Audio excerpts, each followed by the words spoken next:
I think the first 2 minutes that you engage with Instagram is certainly the most valuable because that's when your 5 friends show up and you're willing to go down the feed a little bit. That quality time, those first 2 minutes are far higher than the quality time I think on TikTok generally when you're like scrolling. Because once you find a video that you like and you watch it, the next video you almost give no credence to. You know, it's almost like I'm flipping channels. My last episode is the last show is over. Welcome to Season 2 of Limited Supply, the place for refreshingly real takes on what D2C is really like. We're your hosts, Nik and Moiz. Let's get into it and start making money. I'm super impressed with how Triple Whale provides data solutions for direct-to-consumer brands. Better data means better decisions that help you scale to the moon. Use promo code SUPPLY15 to get 15% off when you sign up at triplewhale.com. Okay, I know it says that this is what we're supposed to read, but if you DM me on Twitter, I will get you 20% off. Fuck this 15% off. I'm going to push those guys. So just DM me on Twitter, I'll get them 20%. DM Moiz for 20% off. Perfect. Okay, great. Okay, here we go. Season 2, Episode 1. I can't believe we've made it this long. We lasted 12 episodes. We lasted a 2-week break without seeing each other constantly, and now we're back. Okay, super excited. First, we got to start with congratulating our contest winners for dropping reviews on Apple Podcasts. So the 4 people are Nate Rosen, Dylan Whitman, David Lindahl, and Pranay Srinivasan. So I'll be DMing you guys on Twitter. We'll organize a session for both Moiz and I to jump on Zoom and talk through whatever business, brand, services business you have going and see how we can help. So I just looked. We have 67 5-star reviews. We have nothing other than 5-star We need reviews, 2 more. which is pretty awesome. We need 69. And I also noticed that you butchered only the Indian guy's name, which is the best part. I would have also butchered it, but it's quite ironic. Okay, awesome. Excited about it. And thank you very much for the strong reviews. We really appreciate it. Yeah, it's pretty amazing. I mean, we never thought this was going to get any reviews or any listens. So Yeah, I love this. cool to make it to Season 2. Yeah. Okay, we're going to talk about a few things today. First, we're going to talk about the stock market because we're in, by definition, bear territory. Facebook stock is down. A bunch of direct-to-consumer businesses have their stock dropping or crashing, really. Interest rates are up, and I want to talk about that because I think it's really important and helps us frame the context for the rest of it. We're going to talk about the Lemmy case study. We're going to talk about aggregators like Thrasio's of the world, programmatic digital commerce, and SaaS companies building features if we get all the way there. Awesome. Let's get into it. I think you should lead us into the stock market. You're the finance guru in my eyes. Okay, if that's the case, then you're blind. It's a blind leading the blind here. Let me start by admitting that. You know, I guess what's crazy is all these direct-to-consumer brands are suffering so much. Like Allbirds, as of today, has a $400-some million valuation. It IPO'd 6 months ago at $4 billion, which means $3.6 billion of value has evaporated from the brand that's like probably doing as well as everyone expected it to do 6 months ago. Like, I'm not sure if people were like, yeah, this is the next Nike and fuck Phil Knight and running and Michael and Jordans and LeBron James. Like, this is it. Like, I don't think anyone had that mentality. I think it's doing about as well as everyone expected it to do. Its valuation is less, I believe, than all of the cash that it's raised at this point, which is also crazy, meaning basically if all the investors who've given Allbirds money just put it into a bank account, they'd have more money today than they would if they sold if Allbirds stock was sold today, which is really nuts. And so the stock market is crashing. Like Facebook stock today is something at like a $370 billion valuation, $360 billion, and it holds something like $70 billion in cash. So if you think about Facebook and you think of it as like, you know, the business is worth X and the amount of cash that it has is worth Y, Y is something like $70 billion. So the business itself is worth less than $300 billion. And, you know, about a year ago or something, it was worth $1 trillion. And now it's $300 billion. So these are massive changes for probably like some of the biggest direct-to-consumer businesses that are in our space, and then the biggest businesses that, help us navigate and think about this space. Right. And that's really stunning to me. And I was thinking about this yesterday, and I was like, you know, is it TikTok that's eating Instagram's lunch? This is why I wrote this thing, which is QTA versus, I think of it as quota versus TOA. Like on Instagram, I think the quality of time that people spend on Instagram is much higher than the quality of time you spend on TikTok. Yeah. Like when you're on Instagram and you're looking at stories, the first 10 stories are your friends or people that you want to actually see what the happened. profiles you always go to. Yeah, exactly. The feed, when it opens up, it's like, okay, I'm not going to go all the way down until it says you're caught up. Right. But I'm going to scroll down a bunch and be like, did one of my friends post an interesting photo? Is there anything I need to know about my friends today or like, in the last 2 hours? Because I'm opening it up 12 times a day. So I think the quality of time is so strong. Like when I open up the app and start scrolling through stories, I'm actually looking at my phone and paying attention. And as a result, I'm more likely to see ads and be engaged with them versus TikTok where I'm like opening it up. Like I'm almost like this is a TV and I'm flipping channels on a television. Right. And I'm half paying attention to it and half zoned out where I'm just like, forget this doesn't matter. It's just literally flipping channels. Yeah.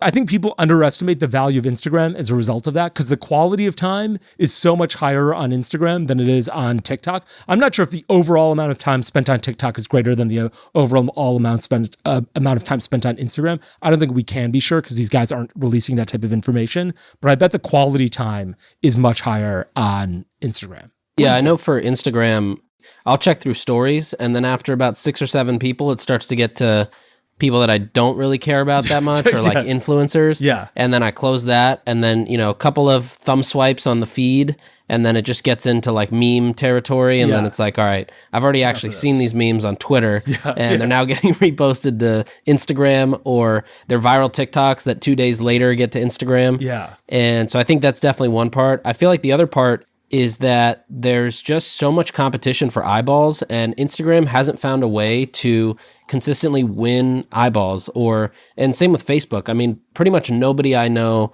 that I can think of spends real time on Facebook, meaning more than 25, 30 minutes a day. It's either TikTok or it's something else. And Instagram too, I mean, for the longest time, they're just basically copying features versus creating their own. I do feel though, as if they had created something like Be Real. Are you familiar with Be Real? Yeah, I just posted my first Be Real yesterday. TikTok cloned it. Yeah, so they cloned it. Instagram also cloned it. But if one of them had come up with that first, they would have probably won a solid amount. I don't know for how long, but at least a few weeks worth of a bump that I'm sure they would have made a ton of money on. Yeah, I guess a few things. One is Snapchat saved Instagram. Ironically, like cloning Snapchat stories or whatever they were called on Snapchat and bringing them into Instagram is the reason that Instagram exists today. Like all engagement was falling off of a cliff until Instagram brought stories in. So I think ironically Snapchat saved Instagram and cloning that saved Instagram. And so I bet Instagram's like, look, cloning stuff works. It saved us in the past. Maybe it'll save us in the future. You're right. I think the first 2 minutes that you engage with Instagram is certainly the most valuable because that's when your 5 friends show up and you're willing to go down the feed a little bit. That quality time, those first 2 minutes are far higher than the quality time I think on TikTok generally when you're like scrolling. Because once you find a video that you like and you watch it, the next video you're like, you almost give no credence to, it's almost like I'm flipping channels. My last episode is the last show is over. And so I think the time probably spent on TikTok is far greater. You're right, like per person. I think the quality time might be a little bit higher on Instagram, at least for this first 30 seconds. Talking about Facebook stock, you were like, hey, nobody spends 25 to 30 minutes on it. I think the reality is we're probably not the right demographic for Facebook anymore. Yeah. It's like my sister, who's a mother and has 2 kids, is on Facebook groups all the time to be like, hey, I'm looking for a nanny. I'm looking for the best place to enroll my kids in soccer classes or in swimming classes or karate or something to that effect. Or like, where are Halloween decorations I should get that my kids will really love? And all of that happens within Facebook groups. And there's you could not remove her from Facebook groups. The best part for Facebook is that is a really valuable asset because those mothers are women who are spending a ton of money and not necessarily us who are probably not spending as much money through ads. One last point that came to mind too is Instagram kind of used to be a marquee platform to post your best version of content. Yeah. And now with so many different platforms, it's like you just post one thing to all platforms. There's not really you start with Instagram and let that kind of be your TV per se. Yeah. It's just like, okay, we got to post to Instagram feed, Instagram stories, Facebook stories, Pinterest, TikTok stories, TikTok feed. There's no primary slot to post your content anymore. I don't understand how to think about this yet, and I don't understand how it works. But like, if I were seeing the Northern Lights, and I traveled to Europe and saw the Northern Lights, I'd post that as an Instagram story, and I wouldn't post it on TikTok.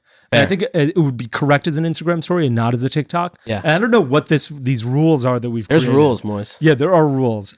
I don't know what the right answer is, other than I think Facebook is incredibly undervalued. Like Instagram is it's like everyone still opens up Instagram 15 times a day. It's not like you might open up TikTok once and look at it for 30 minutes. You open up Instagram 15 times for 2 minutes each, and you still get to that 30 minutes. I'm not sure which one is more valuable, but I'm shocked at where Facebook's valuation is and how much the stock has come down. Agreed. Okay, I wanted to chat about interest rates for one quick second.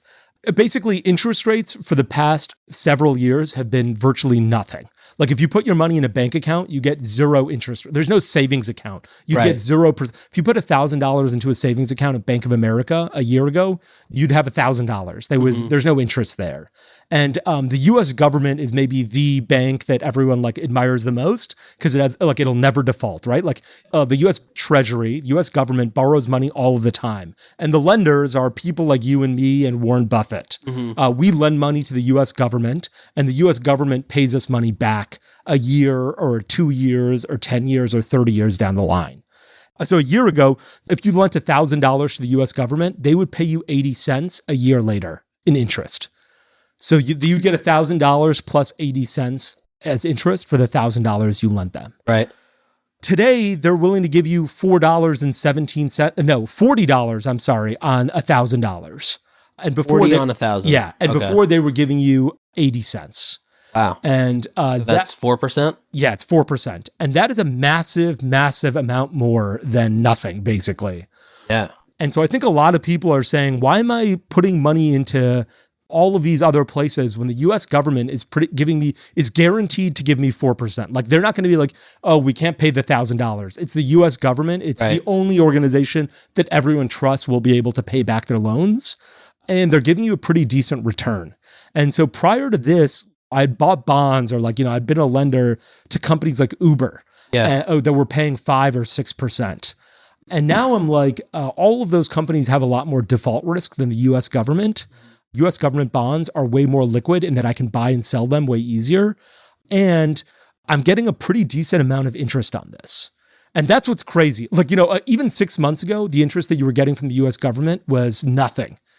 In the last 6 months, it's gone up to 4%. Yeah, that's pretty wild. It sounds like Sully will make 1.2 million off of 30. Yeah, that's right.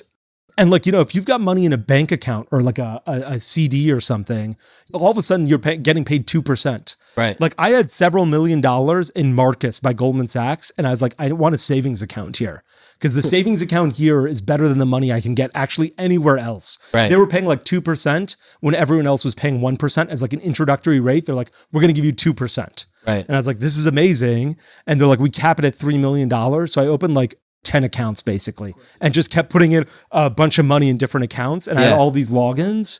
Now, they're like, hey, we're going to give you more than 2%, but now the U.S. Treasury is giving you 4%. So that 4%, is that locked in or is that dynamic? Does that change throughout the year or you sign an agreement when you give the money? Yeah, you basically sign an agreement when you give the money. I mean, you don't actually sign an agreement, but yeah, you sign an agreement and they're like, this is what it is. Now, the crazy part is every day it changes. Got it. So like on Friday they were paying 4.15 for a year. Today they're paying 4.17, which is a small difference. Yeah. But it's been a couple days.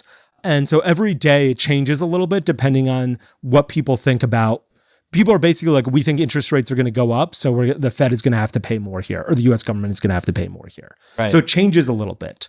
So you do take a little bit of risk because you're getting 4%, but what happens in a month if you could have gotten 5%? Right. You just got a little fucked, you know? Right, yeah. But like this is crazy and really changing the way I think a lot of people are investing.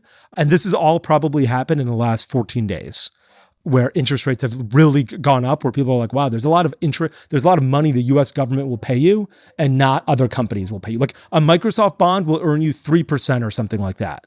I mean, Sully has 30 million to put in. Where does somebody go put in like $5,000? Good question. There are a bunch of like ETFs that mimic the bond prices. Got it. And what was crazy was like, we Solomon and I got on a call with the guy who's managing that $30 million, and they had kept it in a place where they were earning 1% interest. And so we're like, why are you keeping it in this place where we're getting 1% interest? It was like a Vanguard ETF. Right. Like, you can buy Vanguard ETFs like you can buy stocks. We're like, why are you getting 1% interest through here when the US government is paying 4%? And they're like, okay, yeah, we should move it to the 4%. And we're like, yeah, you should fucking move it to the 4%. You should have done this before we called you. That's why we pay you. You should have called us to tell to tell us that you were doing this. You should ask for your fee back. Yeah, that's not a bad idea. I hope one day we get a chance to talk about like wealth managers. Yeah. I think the problem is when entrepreneurs get rich and they're like tired, so they put their money with wealth managers, and every wealth manager I've worked with is the worst person in the whole world. Yeah. They're not as scrappy. They're not scrappy. They're not even trying. Yeah. Like I used to tell my I used to work with Goldman Sachs, which was a fucking terrible experience. And I told the boss of the person that I was working with, I was like, they're like, if you're thinking about investing any money, call us and we'll give you advice. And every time I call them, I'm like, hey, I'm thinking about investing this money in this thing. They're like, that's a bad idea. That's a bad idea. I'm like, everything you think they're like, instead of investing that with this business, give it to us. Let us manage it. We'll take fees. They want the fees. Yeah, we'll take fees and we'll get you more dollars. Right. I used to say, if Bill Gates was sitting across the table and he said, Moiz, if you give me $1 today, I will give you $1 billion tomorrow. And I called up my Goldman Sachs wealth manager and I was like, what do you think of this? They'd be like, no, give us the dollar. Yeah. Don't give it to Bill Gates, even though he's going to sign a document saying he's going to give you $1 billion tomorrow and he's got the money. In fact, he could give you the $1 billion right now in a briefcase. And they'd be like, no, don't do it. Give it to us. We think we can do better. And I'm like, you guys don't give a shit about my returns whatsoever. Right. All you fucking care about, Goldman Sachs, is you charging fees. And so they take basically fees on money invested versus a carry type of model? Correct. Yeah, they take fees on money sitting in their account. They're like, okay, whatever you have $100 million here, we're going to take 0.25% or 0.5% of this every year, no matter what happens. So you're like, oh, I'm going to take some money out and invest it with this guy. He's like, no. We're getting that 0.5%. Yeah. I need to protect that 0.5%, Yeah. And so it was just a terrible, terrible experience with them. And every wealth manager I've worked with, I've always been like, you're actually just as bad as Goldman Sachs. And so I think by the time entrepreneurs get rich, they're so tired. They're like, we don't want to build a wealth manager, but some entrepreneur needs to go out and build a wealth manager. Yeah, it sounds like Ollie Wealth Management is coming soon, and they're bringing the government bonds. I'm too tired. But anyway, I thought the interest rate thing was really crazy. Yeah, it's fascinating. If you have a corporate bank account and you've got $100,000 in there, go open up a savings account or something. You can earn 2 to 3% interest today that you couldn't have earned 6 months ago. 6 months ago, it wasn't worth the hassle. Today, it is worth the hassle. Totally. Okay, let's change the subject and talk about Lemmy. So Lemmy launched today. Today is September 27th. Lemmy is a vitamins company. Let me see exactly how they have 200,000 Instagram followers. Yeah, that's the power of the Kardashians. It's insane. So they launched today. They launched with 200,000 Instagram followers. They launched with 5-figure numbers, both with email and SMS pre-launch. It's really interesting because the Kardashians have never really played in this world of consumables until recently with Kendall with tequila. Before that, it was, Skims there were Skims. They did a shoes company. They've done fragrance. I never thought about that. Yeah. Yeah. So consumables is like a whole different world of supply chain and thinking through lifetime value and how to monetize an audience. Essentially, it's a vitamin brand, which makes a lot of sense because it's aligned with Kourtney Kardashian. Kourtney is one of the probably top 10 or top 15, 20 most followed people on the internet in the world. And so she created the supplements brand. And what they did was instead of just creating it with like pills and capsules or tablets, they're doing it with a different form factor, which is really interesting. There's a couple companies that have started to do this. There's one called Sourse, Sourse, I think, which is a chocolate candy type of a vitamin. And so with Lemmy, they basically said, all right, we're going to go ahead and create gummies and we're going to name them around this verb of Lemmy. So their de-stress one is called chill, so it's Lemmy Chill. Or, their focus one, concentration is called focus, so it's Lemmy Focus. And they're launching right now with gummies. My guess is they're going to be launching with more form factors in the next couple months. And they're going to basically try to take on the supplements world, not by ingredients or specific things there. I think their angle is going to be, we make vitamins fun by giving you candy that is actually a vitamin, but you don't even realize it's a vitamin.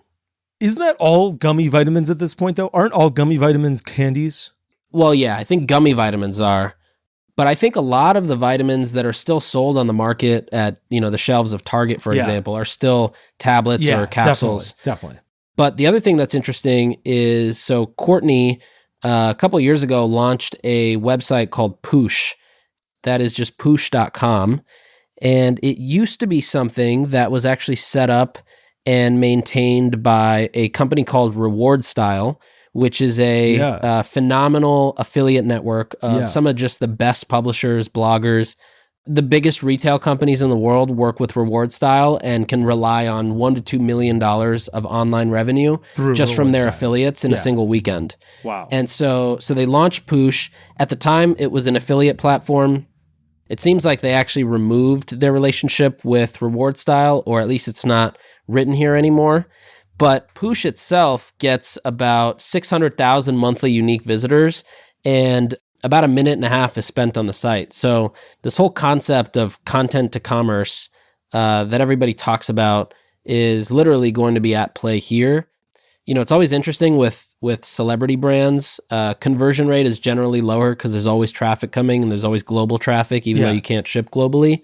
But I'm really interested to see both how this brand converts from a standpoint of the social media platforms, as well as what happens when the shows air. Because now season 2 of the Kardashians is back, and I'm sure they're going to have, this is going to be all over the show. Yeah, I guess a few things. One is, do you know the guy who started Method? Have you ever heard of the brand Method, like that hand soap company? They sold to SC Johnson? They sold to, ultimately they sold to a couple private equity firms along the way. The way to SC Johnson. But the guy left and started, after Method, he started a brand called Ollie. He did something like this where he's like, every vitamin when I walk into Target is like D12, and nobody knows what the fuck vitamin D12 is supposed to be doing. So he's like, instead of making vitamins based on the actual vitamin you're consuming, how about I build a brand based on the benefit you should be getting, which was sleep or energy or something to that effect. Right. And so he started selling gummies. That business, Ollie, Olly, ended up selling to Unilever. One of the troubling things I always thought about gummies, I'm not sure if this problem has been solved, is whether they melt in the heat. If you ship this Lemmy or Ollie to Arizona in the summer at 112 degrees, does the customer get one big gummy bear, or do they get, 60 gummy bears like they're supposed to? I'm not sure what the answer is to that. Yeah. I mean, the Kardashians know the internet better than anybody else. Frankly, this Lemmy site reminds me a lot of Hydrant in some ways. But I think that this is going to be tough because this is such a noisy category. Concentration gummies, de-stress gummies, energy gummies, these are gummies that we've seen for a really long time. And this packaging also isn't mind-blowing to me. But look, they have tens of millions of followers who love what they do. And so what do I know? The worst case scenario is this becomes $1 billion business with their audience. Yeah. Yeah, that's a pretty good worst case scenario. Pretty crazy that they can launch with so many Instagram followers and so much it's already a beautiful Instagram page. Yeah. I think the website, the announcement Instagram page is beautiful. Or one of the announcement posts has, over 140,000 likes, which is insane. Wow. What do you think generally of, did you ever consider a celebrity for Native at any point? No, but I've got such a good story around that. Yeah. When we were selling the business, there was this guy who was a real asshole who I ended up really liking, not surprisingly, who was trying to grill us about Native. We were in a management presentation. He was the CEO of a very large brand that was thinking about purchasing Native. And first he's like, I know you don't care about your online sales. And I was like, we're exclusively direct-to-consumer business. Are you on I'm not crack? sure what the hell you're talking about. And he's like, if you cared, you would own native.com. And I was like, that's the beauty. And that's the thing that you don't understand about the internet anymore, is it's not URL based like that. Yeah, it's great to own deodorant.com. I wish we could, or native.com. Yeah. But we also grew the business to $60 million a year direct-to-consumer on nativecos.com. And people would be like, what does COS stand for? And I was like, I don't really know either. And so where was I? Oh, yeah. In the management presentation, he's like, if Native was a celebrity, who would it be? Go. And he asked it in like this very dickish way. And I was like, I don't know if this person's a celebrity or not, but if we could get a celebrity to represent the brand, it would be Michelle Obama. Because she's like classy and unimpeachable, and like everyone likes her. It doesn't matter what party you're a part of, or like whether you're conservative or liberal or white or black. You're just like, this woman cares about her family, wants to do the right thing, cares about her health. And basically he was like, has someone asked you that question before? That's a fantastic answer. And I was like, no one's asked me before. Is that when you started to like him? No, I actually liked him later on because we went out to like dinner or drinks. He's like, the way I learned a lot about marketing was watching infomercials, which is actually what happened to me as well. When I was a kid, my brother and I would share a room and I would put on an infomercial on television. And he's like, why the fuck are we watching an infomercial? Yeah. And I was just mesmerized by what they were doing. And there was this guy named Ron Popeil. I'm not sure if you ever saw it. You're probably too young to remember this infomercial. He created one for like a rotisserie chicken. It was like this oven where you cook a rotisserie chicken, and he's like, we'll sell you this. It's got a liquid flavor injector. It's got a solid flavor injector. You can put it in your RV. It's 18 minutes a pound to medium. So this guy was talking about that infomercial, and I was like, I didn't know what the fuck I was doing. I was like, 8 years old when this thing was on, but I was addicted to watching the infomercial. Yeah. And that's when we bonded. That's when we're like, okay, we learned marketing by just watching TV and consuming. Yeah. And it was really great. I really enjoyed having those conversations with him. Once he realized that, we were trying to build a real business, I remember one of the other questions he asked is I was like, we don't have any lawsuits against us. He's like, you're not a real brand until you've been sued at least 3 times.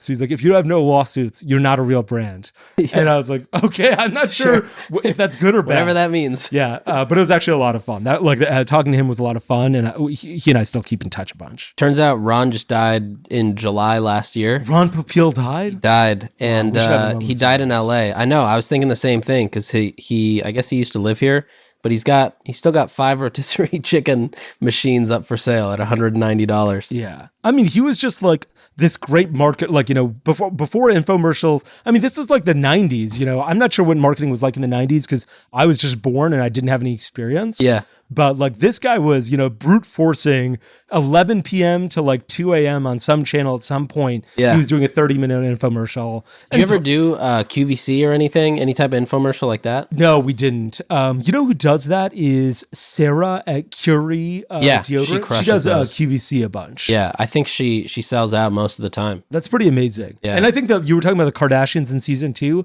I bet it's a lot like being on Shark Tank again, where you're like, I see a huge uptick in sales here. Yeah, totally. I love how Triple Whale provides data solutions for direct-to-consumer brands. Better data means better decisions and getting back to scaling your company. Triple Whale empowers direct-to-consumer brands to scale profitably thanks to deeper consumer insights, attribution, and profit tracking. Plus, all these metrics are available on the go through their mobile app. Are you ready to scale to the moon? Use promo code SUPPLY15 to get 15% off when you sign up at triplewhale.com. All right, should we jump to aggregators? Yes. All right, so I saw Sully tweet something that basically said all these aggregators are going to shit. Yeah. And we've talked about before how I think Thrasio's value's down 90% or something. Yeah. And you guys want to buy these. So why do you want to buy a Tupperware business? Yeah. And why do you think you can run it better than these multi-billion-dollar companies? Yeah, great question. And, one of the things that this sort of goes back to our original segment, which is loan prices are up. So a lot of these businesses borrowed money, when you buy a house, you can borrow money on a fixed loan or an adjustable loan. Right. If you borrowed on a fixed loan and you bought a house a year ago, you're paying 2% on your mortgage, whatever, for the next 30 years. Yeah. If you borrowed it on an adjustable loan, that loan is going to go up significantly as a result of these interest rates going up. And why would somebody not use a fixed loan from the get-go? Good question. The adjustable loan will be a little bit cheaper right out of the gate. Okay, got it. So let's say you're borrowing a 30-year loan. It might be 3.25%, but if you go with an adjustable rate loan, they might be 2.5%. Got it. So it's a little bit cheaper, which is great for the short then it period plays of time. with the market. But then it moves up with the market, and now all of us so sometimes they'll say, look, it starts at 2.5 and we'll fix it for a couple of years, but then it's up to the whatever the market is. Got it. So if you wait a couple of years, that loan will be 7% now. Makes sense. And so some of these businesses I've heard borrowed money, like these aggregators borrowed money to buy Amazon businesses. And similar to homeowners, they're like, look, let's get the lowest interest rate possible, which is getting an adjustable mortgage at the time instead of a fixed rate mortgage. So they got an adjustable mortgage, and now they're like, oh fuck, loan prices are going up a lot and I'm going to get screwed here.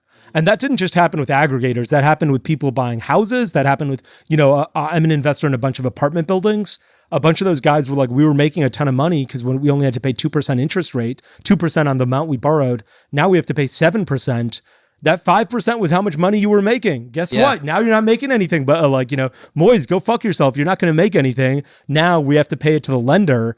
Before we borrowed $100,000. We only had to pay $2,000. Now we've got to pay $7,000. That $5,000 was our profit, was the profit we were going to send to you. Now there's nothing left. Right. And so these aggregators might have borrowed on adjustable rate mortgages, or might be paying high interest rates on mortgages, or they might just be like, you know what, this business isn't working for some reason or another. I do want to buy those. And you're saying, how can I operate them better? Chances are I can't, but we just have very different goals for the business. Like those guys would buy AOL dial-up and be like, how do I get this into the hands of everyone again? Right. And I'm buying AOL dial-up being like, let me take the last puff of this cigarette before it dies. Yeah. And I don't mind being like, this is the last puff cigarette. In fact, I'm addicted to those last puffs as a good smoker. And so we just have different goals for the businesses. Right. And so that's why I think I can handle them better. And they're like, look, we don't want to have somebody operate this business that's dying. It's going to be, a distraction for us. We've got to focus on our core competency, which is building businesses and buying new ones. While for me, I'm like, okay, you've got AOL dial-up. I want to buy it. I realize that we have no new subscribers this year. And we're losing 10% of subscribers or 20% of subscribers every year. And in 5 years, we'll have none. But you'll figure out how to make your money by then. Yeah, whereas these guys want to go get 100 million new subscribers. That's exactly right. Yeah, I agree, actually. And the way you were saying that too made me think back to a lot of the companies that are either raising down rounds right now, or they are trying to go sell. Or there was another business I invested in that is basically just selling itself. They're selling 75% of their business to a marketing agency who's going to invest like $250K or something.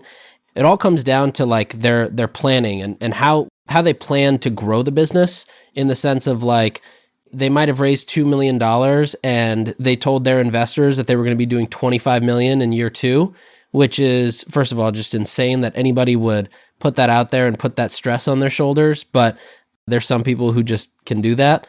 But if they had just planned it and forecasted so much better, and maybe instead of trying to get there in 2 years, trying to get there in 6 years, would totally still be around today and would be growing a lot more sustainably.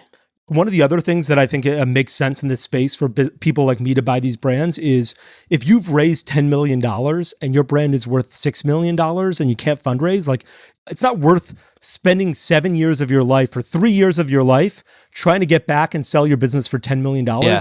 Turns out you get zero. Your investors get all of it. Right. Even the next 18 months, don't spend 18 months trying to earn back the money so your investors are made whole and you get nothing. Like I, as an investor, I even tell my like portfolio companies, I'm like, look, if this business is going to zero, it's going to zero. Don't waste your time. Don't waste 2 more years trying to save my investment and get me a dollar for dollar whole. I'll take the 50 cents or 10 cents or even zero. Go work on something else. It's your life. You don't have 20 years to like devote to becoming an entrepreneur and trying a bunch of new ideas. Yeah, completely. So those agreed. Instances, I'm like, you had a $10 million business, you raised $10 million at a $40 million valuation, and now your business is worth $2 million. Don't work really hard to make the other 8 up. Just sell the business for $2 million and move on and do something else with your life. Don't work 2 years to make me that $8 million back. Right. Because you get nothing out of it. Right. And so I think in those instances also, the brands should just trade and be like, look, we're taking a huge discount, but that's the way this business works.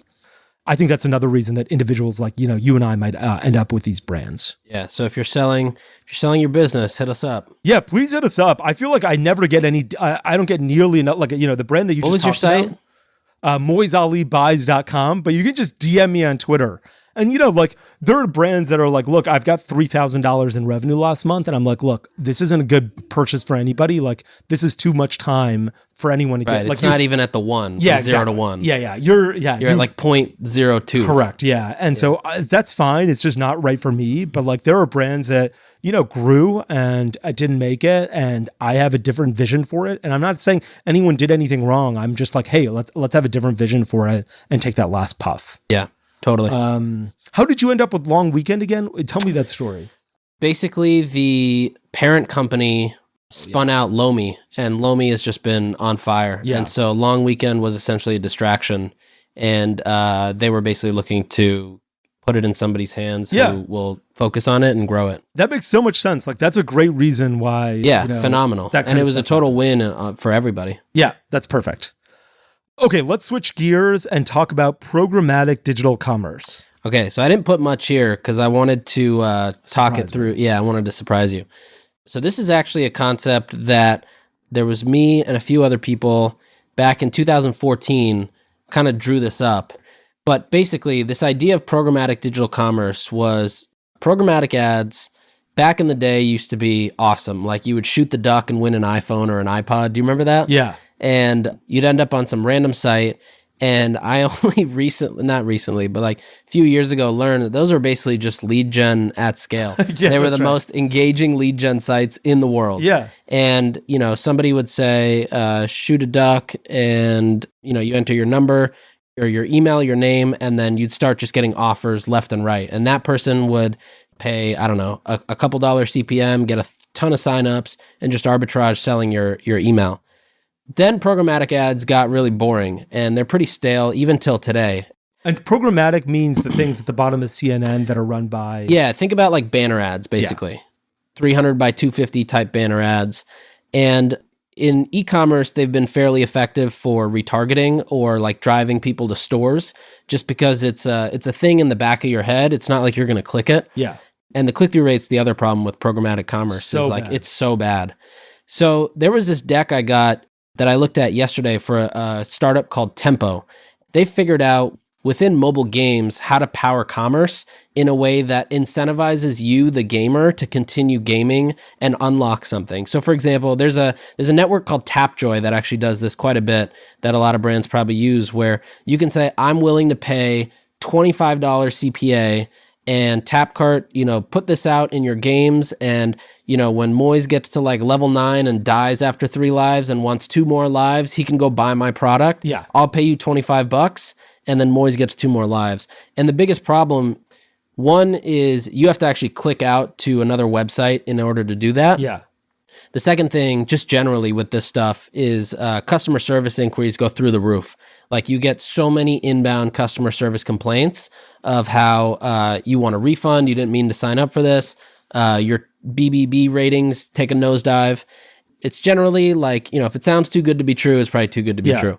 So this company Tempo does something similar, and I'm not very excited about their concept for gaming, but where I think it's interesting is they're trying to turn this ad unit that they do within the game, which they've innovated on Tapjoy by adding like Apple Pay and basically the checkout process within the ad unit. Yeah. They're going to be able to do that on websites. So like instead of just a Quantcast ad or a Google display ad, just being a plain version of a creative, you'll actually be able to like choose your variant of native and then hit checkout and then use Google Pay or Apple Pay to just process the order ad unit. in the ad unit. Yeah. Which I think is fascinating. And I think it just contributes to all the attribution issues. But at the same time, I think it's something that's so far overdue, and I'm shocked it hasn't been done yet. I do wonder, what the engagement rate is with those types of ads. Like, Marketers get super horny for like a 0.13% click-through rate. Yeah, I can only imagine this is going to top out at like 0.2. Yeah. So that's actually, I'm planning to talk to him next week, and that's my biggest thing is like, how does this work for brands who are really looking to activate lower funnel or drive conversions? And basically, what is that click-through rate or that conversion rate that they estimate? Their deck had something like 400%, larger conversion rate, which of course is all just fluff. Yeah. When people say that, I'm just like, how do I find out the real number? Yeah. Also, are you stupid? I'm just like there are those decks from first time founders and they're always like year 3 will be a $700 million business. And I'm like, I see year 3, you become Steve Jobs. Huh? Yeah. Or this weekend on Shark Tank, I saw somebody said with a straight face, his customer acquisition cost is $2.30. And I was like, you have no customers. You have one customer. Yeah, you either have one customer or you should be up there with Bill Gates. Yeah, that's absolutely crazy. I'm surprised there's not more gamification in like e-commerce when it comes to this. Like, that spin the wheel of fortune thing to collect email addresses. For email collection. There's nothing else here. Like nobody else has innovated on this. I mean, I've never thought about it, frankly. And I've been in the business for 10 years, so it's partly my fault. But I'm surprised that there hasn't been more innovation. When you were telling me this story, I remember like 10 years ago, this is such an embarrassing story. Like I was on wallstreetjournal.com and they've got these banner ads that were run by FedEx, and FedEx had like an hourglass. And if you just scrolled over it, the hourglass went upside down and it changed the copy. And so I kept going over the hourglass and I kept reading the copy. And 20 times, if you did it 20 times, FedEx is like, you've done this 20 times now. Why have you not clicked this ad? That's awesome. And I was so embarrassed that I'd gone over the banner ad 20 times to continue reading the copy. It's just an hourglass that would flip and there would be new text associated with it. Wow. And I was like, this is such an engaging ad. Yeah. I do think that there's better programmatic ads to be had. I think it's really difficult to be like, look, we're going to get a sale in the 3. Like what happens? You're engaging with it on your phone or on your laptop and you select a cent and does it get bigger? Yeah, I think in theory it would either pop out a window or if the banner unit itself is pretty big, it could be within there. Programmatic is such a tough channel to make it work. Like I remember when we did a holdout test with a lift-based attribution software, we saw that coupling Facebook and retargeting programmatic worked well together, but just programmatic didn't do anything. I think there are ways that people can get smarter about ads. Like there was I saw this one guy, one of my brother's friends, he showed me this ad unit he was trying to create. It didn't go anywhere, but he's like, I'm going to create, like, how Facebook Messenger has that little round button on the bottom left or like, when you see intercom or something, like there's a little chat button, right? He's like, let's create one for Domino's and put it on ESPN. So that when you're looking at sports and you want to order Domino's, you just click this little chat button in the bottom left and you can order a pizza delivered to yourself instantly. And I guess it was like a programmatic ad in that It was like a little, but it would like hovered over. It was a little bit more engaging and interesting. And you click it and all of a sudden it is something, like you open it, it opens up like an Olark chat box or like an intercom chat box. Right. Or like those many chat things, and all of a sudden you're engaging with it. I do think that there's room for programmatic ads. I think it's hard to make it so that you buy, like, it's hard to be like, you're on NewYorkTimes.com. Let me advertise native and get you to purchase on NewYorkTimes.com. Yeah. That seems like a really big stretch. But that Domino's thing on ESPN, it didn't work out for this guy. But I thought that was a great idea. Yeah. One other interesting use of programmatic that actually does work pretty well. Have you heard of this company called Live Intent? Yes. So they take newsletters, big newsletters from publications like the New York Times and Wirecutter, and they outfit programmatic units within there. But it's kind of like that truck company Agile, where it's like when you see the truck, you think, oh, this is like Native's truck on the street. But in the newsletter, it's like you'll see a Native ad as a banner within the newsletter and you'll think, oh, Native must be associated with the New York Times, or the New York Times is endorsing Native and that's why they're here. And it has that kind of similar effect. So those actually work pretty well. Much higher click-through rates, much better like direct response type of numbers. Pinterest? Yeah. Pinterest does this great thing where they'll tell you, hey, look, our average click-through rate on an ad is 0.25%. And, if you've been following Facebook for a decade, they've got theirs from like 1.5 to like 1.85, which is a pretty big jump and like substantially higher than Pinterest. It's crazy how brands can exist or programmatic ads can exist with such shitty click-through rates. Yeah, and people still get excited. I think it's a couple things. One, it's like brand marketers. They get sold on impressions. Yeah. Which is just it's the guys who are working at a big Fortune 500 at American Express and they're like, 25,000 eyeballs will see this, and you're just like, wow. That sounds great. Yeah. They don't understand that it means not like, people are just scrolling past it. They never actually look at it. And the other problem is, at least when I worked in ad tech, there was a big goal of, okay, can we sell something that has, I'm just making these numbers up, has like $1 CPM below the fold, We're going to take that. We're going to go sell it to an advertiser who's dumb enough to buy it for a $4 CPM. And we're going to add our attribution system is going to be like a 120-day view through window. So basically this person can never even ever see the ad, but they'll just get targeted by one of 25 other ad platforms and get the credit. And it was just, I always just thought programmatic was such a slimy and shady game for that reason. Yeah, that sounds, have you heard of Criteo? Yeah. Oh, but that's their game. Yeah, Criteo is the worst organization I've ever heard of in my entire life. They were pitching me at Native, I remember, and I was like, look, you guys don't email me again. Otherwise, you're going to hear the truth of what I think about your business. And they're like, what are you talking about? We want to hear the truth. And I was like, I know a bunch of brands where you started working with them and you're like, we're responsible for 200 orders yesterday. And they're like, I only had 80 orders all day yesterday. So how did you get to 200?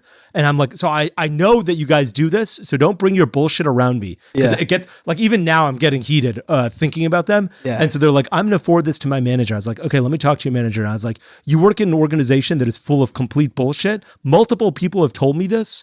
Don't ever email me again. And after that, they never emailed me again. They're like, stay away from they put me on the do not call list. You know, they're like, add this guy's number. We're never going to talk to him again. That's the problem with, this programmatic bullshit. Yeah. Even with like Pinterest ads, they're like, it's like 130-30. And I'm like, 30 days? Are you crazy?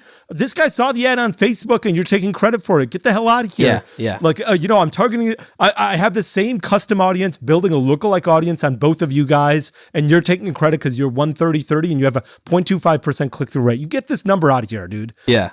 And you bring it down to 100 and they're like, oh yeah, we didn't get any sales. Yeah. Literally they're like, oh, we don't even know who these people, it turns out we don't have users. Yeah. And so I don't understand how these ad platforms are so bad. Yeah. Have you done a lot of, this isn't on our agenda, have you done a lot of Pinterest advertising? Not a lot. The Pinterest ads I have done, generally haven't worked out that well. Yeah, it's absolutely horrific, and I'll tell you why. There are three reasons. One is like, we have so much, you're going to create a pin, and it's going to get a lot of organic traffic too. So you're going to get organic sales from this, not just ad sales. So please remember that the ad platform is only reporting certain set of sales. You have a lot more, and you're like, and you start doing the math, you're like, actually, you don't get any organic sales. This is not the case. Then the ad platform is absolutely the worst in the whole world. Yeah, it's really bad. I've tried to get them to change this multiple times. They will not let you customize your time zone. They're constantly reporting in GMT. So if you look at your ads at 2 p.m. today, if you looked at your ads at 2 p.m., you're like, okay, I probably spent about half the money for today because half the waking hours are over. With GMT, you're constantly like, how much money have I spent today? I have no idea what is going on inside Pinterest. Right. And then they bring in like attribution windows of like 30, 30, 30, where they're like, why not just make it 365? Yeah. Take credit for whatever you want. Yeah. Your lifetime value is, they just take credit forever. Yeah. It's absolutely ridiculous. And so it's really tough. Have you seen anyone have success with like Taboola or those types of programmatic ads? So with Taboola and Outbrain, I've had success, but the way to do it from my experience is you test a ton of sites very intentionally, and then you slowly narrow it down. So like at Hint, I want to say we probably tested like 30 or 40 sites, and we realized that it was just like Forbes Health and MSN Health were the only two sites that actually drove conversions. So those are the only sites we spent on. What kind of scale could you get there? Because like not a lot.